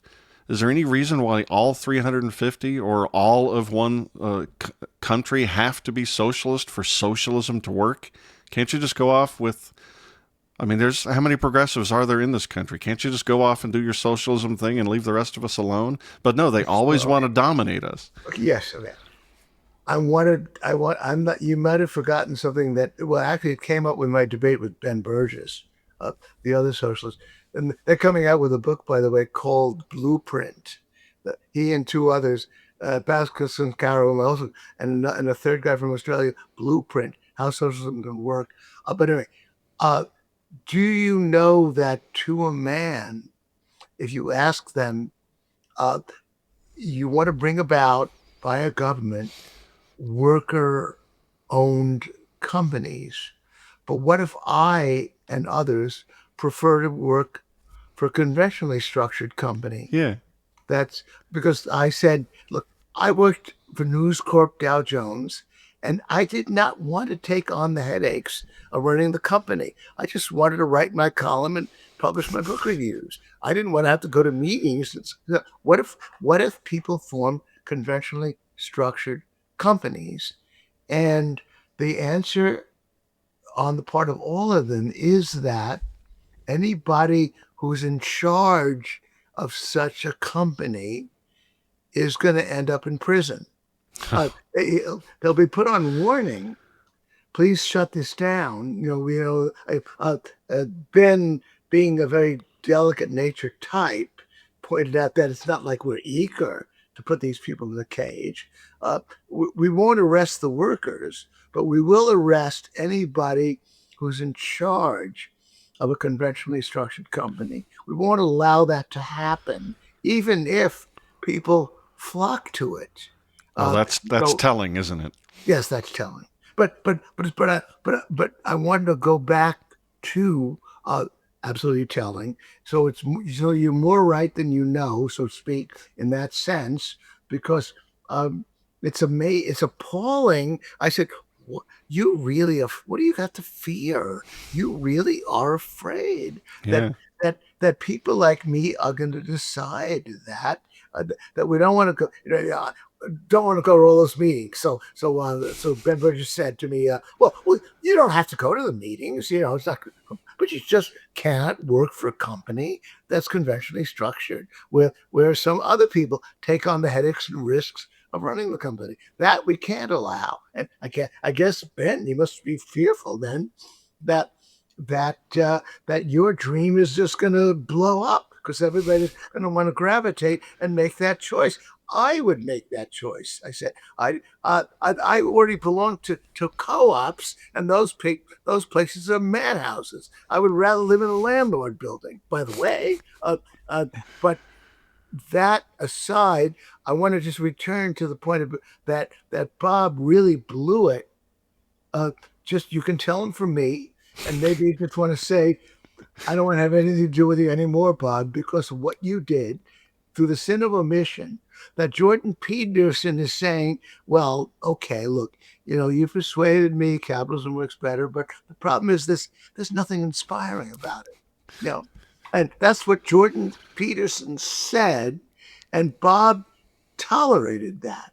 he let it pass. And he didn't, as you said, isn't it inspiring to lift people out of poverty? But more than that, uh, again, any dream you have about the kind of society you want, just to get together with like-minded people, and you can bring it about. I mean, human beings might evolve over the next, 10,000 years in other ways, but it can all happen through the medium of capitalism.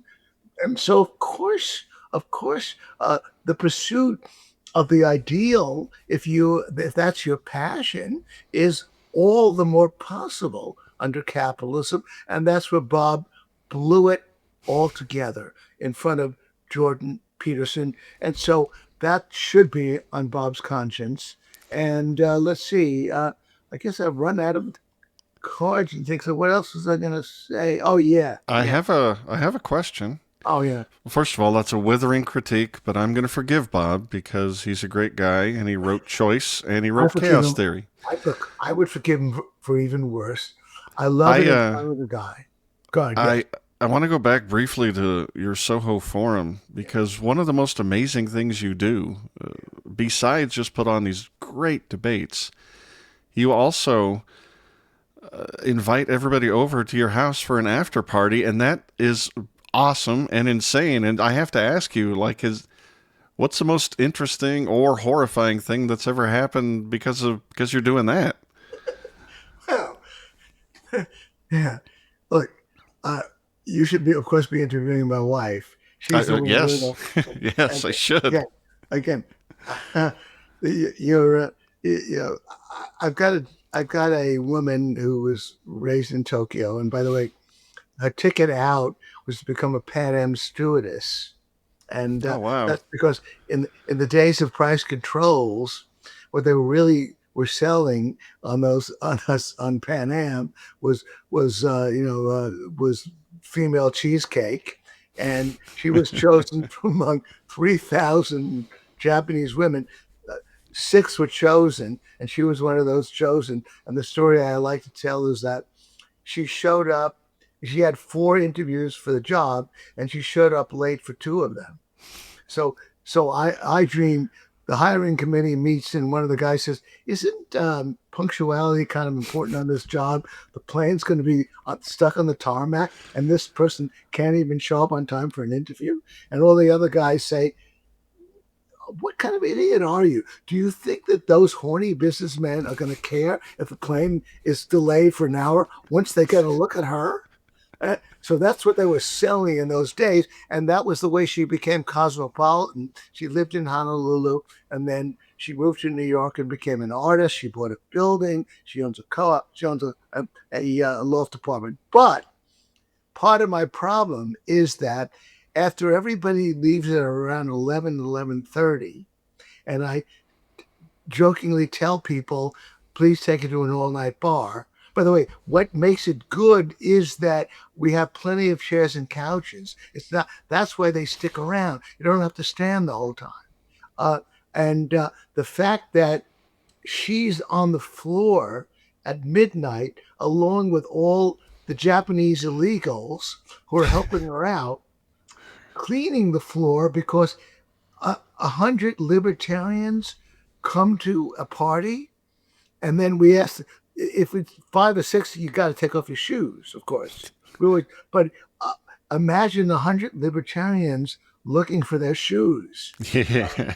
Actually, it's not all libertarians who come to our debates, but that would be so they trek in. Please wipe your shoes. But I asked my wife, can't you wait until the morning to bring in help to clean the floors? Can't we just all go to sleep?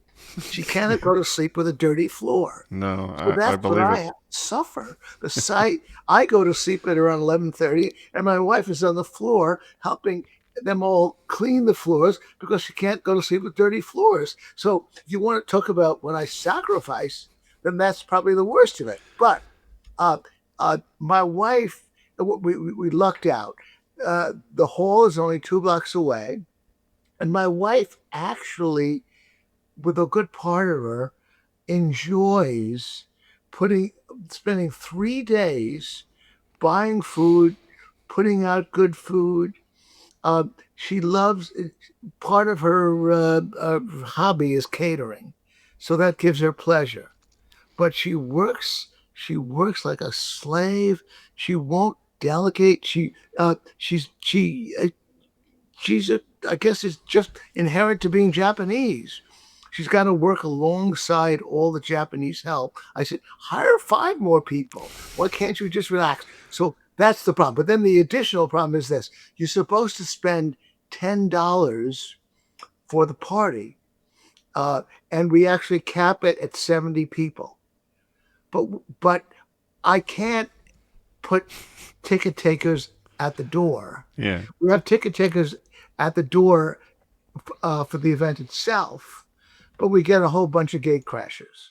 So you walk in. I finally hobble over there, and and there are about 100 people in the room. So you're basically making inadvertent love to about 9 people if you want to get across the room to the food.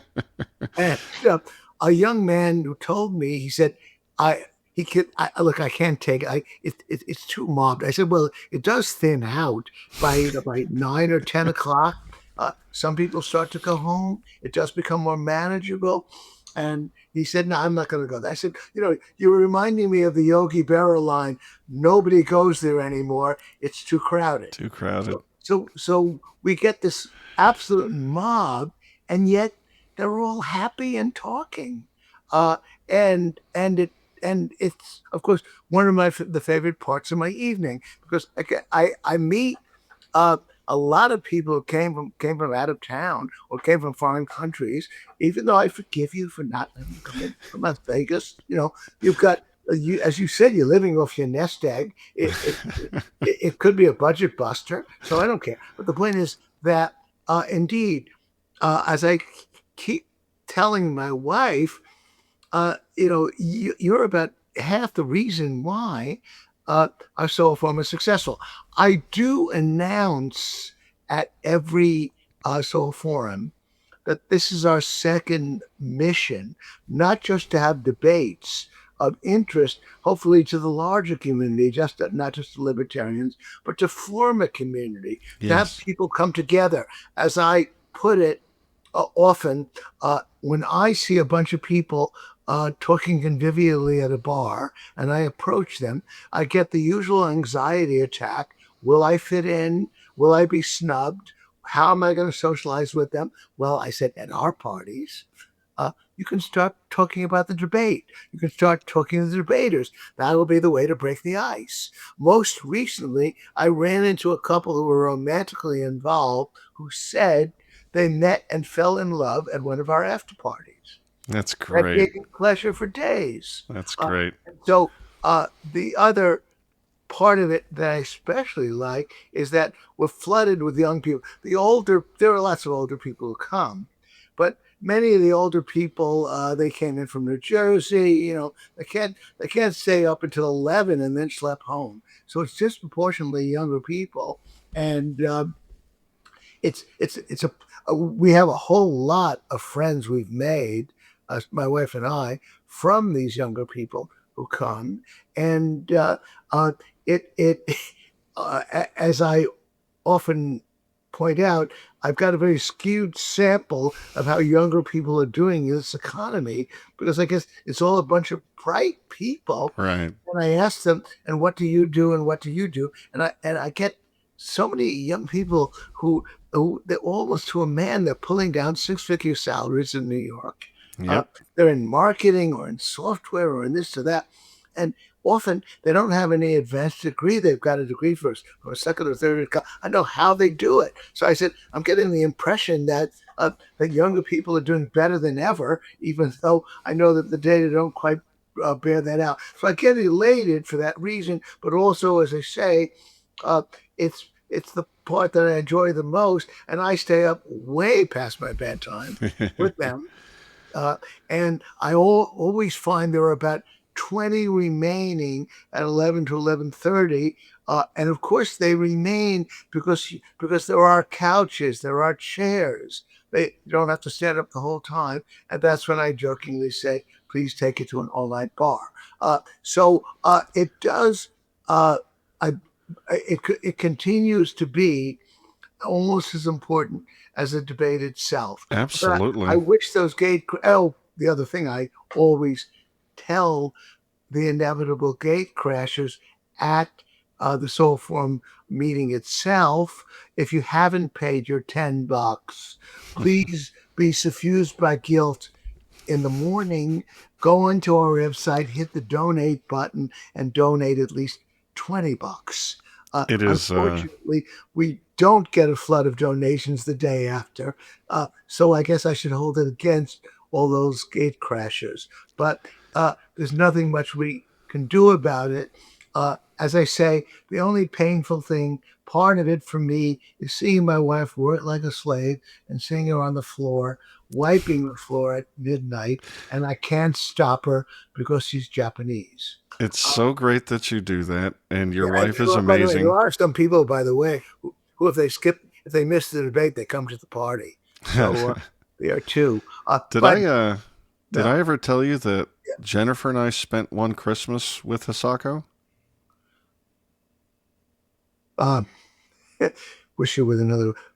You spent one, and you know my wife's name is Sako. Yeah, you Yeah, spent. we spent one Christmas with her because we know Naomi Brockwell from the, Oh, and so she and JJ invited us out for a couple of days over Christmas oh, a handful of oh, years was it ago. up in New Hampshire? Oh, really? Yeah, and Hisako was there, and it was great. Oh, We had a great time. She sat me down and asked me about 150 questions about poker and Vegas and everything. She was so curious. well, I'm sure you're regretting that you didn't have her uh, as an interviewee Not at all. Not at rather all. than me. I'm not nearly as brilliant or as beautiful as you know, or as interesting, but you've put up with me, and I appreciate it.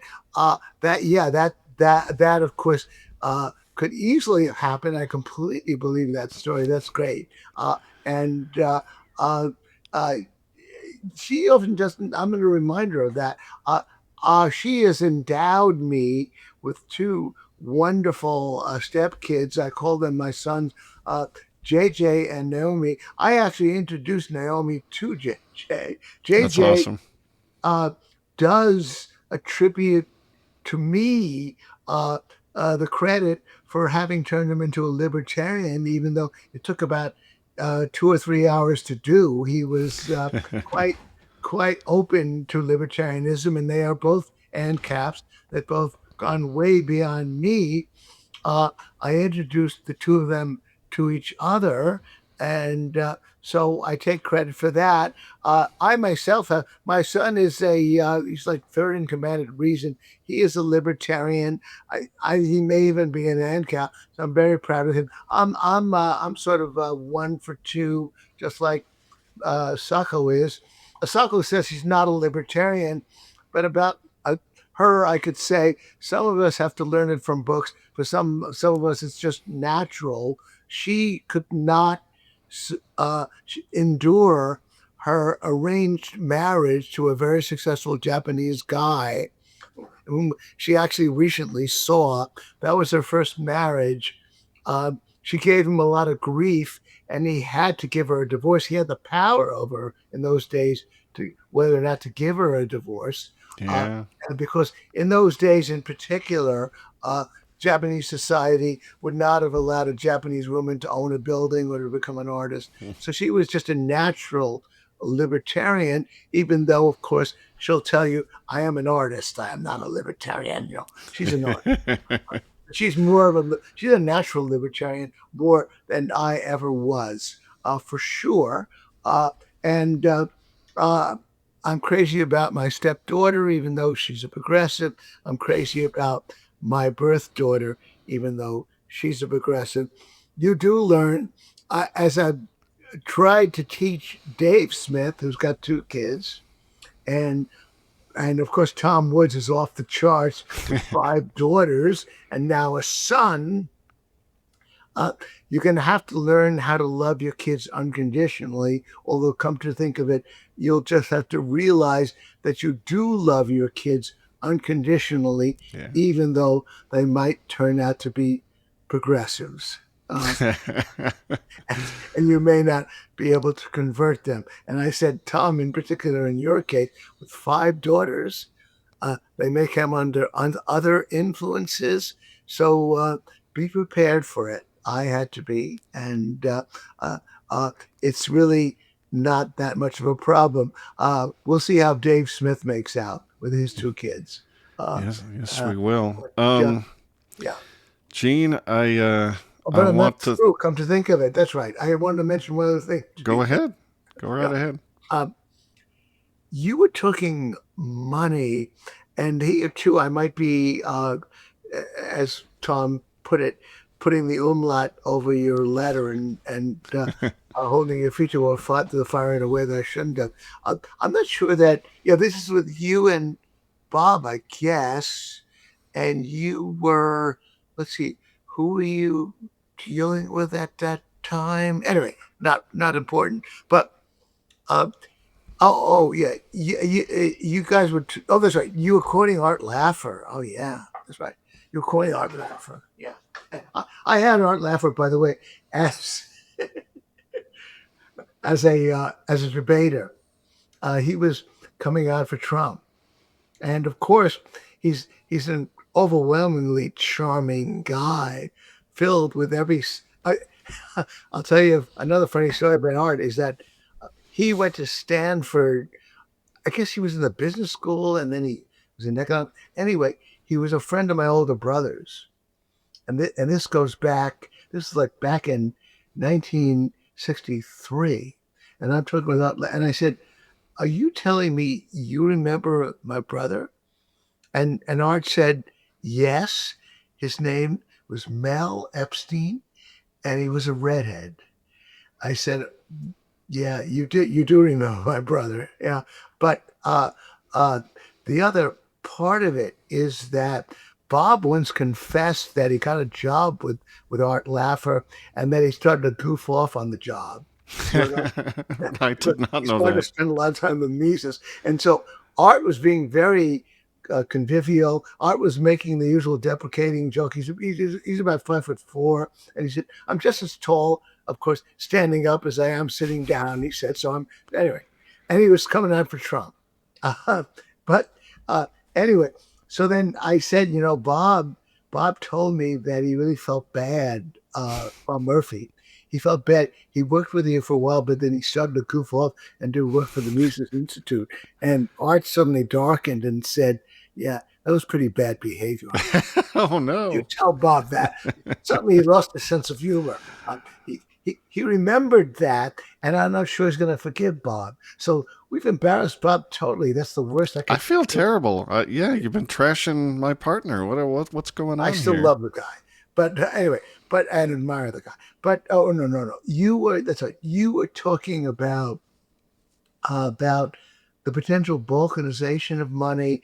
And I guess you recognize that that the balkanization of money really comes from nation states more than anything else, and that money is inherently the ultimate network commodity, and that clearly, of course, you and I want to hold the money that others want to hold, and they want to hold the money that others want to hold in order to maximize your potential to use your money. It becomes more and more valuable to you the more others use the money. And so it grows that way. And you, of course, know the famous story about the British prisoner of war camp where cigarettes became money because that was about the handiest thing that they had. And it became the money, basically. And so I guess you're nodding, and maybe I'm being unfair to you because I thought you were just a little bit struggling with the idea. Well, everybody's going to have their own money, and it's very, very overwhelmingly likely. As a matter of fact, Mises wrote the following. Mises wrote that uh, we we gold had it. There had been no government interference. would have become the world's global money because of its obvious advantages as such.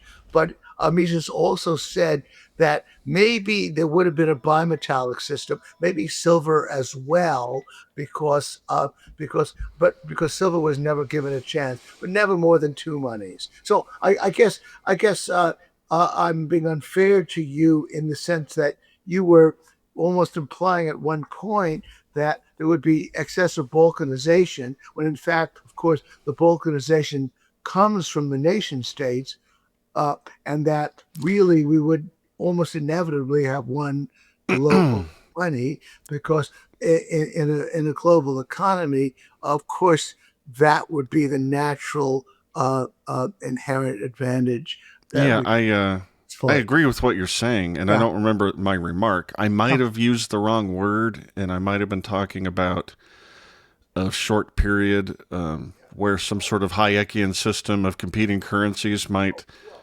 come out, and then probably I agree with you. What would you would end up with a global currency? I think it would be gold, but I do think that in a total ANCAP system, freedom everywhere, I think you might get people using uh, specialized use cases for monies.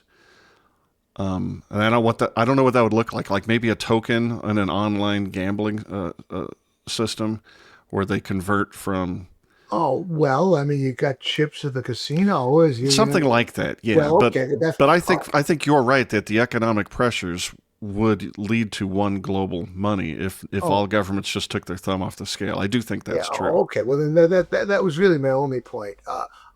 I've had to argue, and I think of course way too much was big. I remember Walter Block, by the way, who's gone totally off the deep end about his claim about about how all those Palestinians are trespassers in the land of Palestine because we Jews own the place. His history is completely off, uh, uh, and just for starters, and aside from that, it's an insane thesis anyway. But Walter Block actually did do a good critique of Mundell's what money zones. I mean, again, it was really uh, an idea that did not hold up, and Art was seemingly in love with it because Art is just such a sweet guy, and of course, in a way, he was talking about people who he remembered fondly. George Shultz, by the way, whom we also spoke so favorably of. George Shultz was head of the Department of Labor when Nixon decided that that their important statistical arm, the Bureau of Labor Statistics, was filled with Jews who were plotting against him.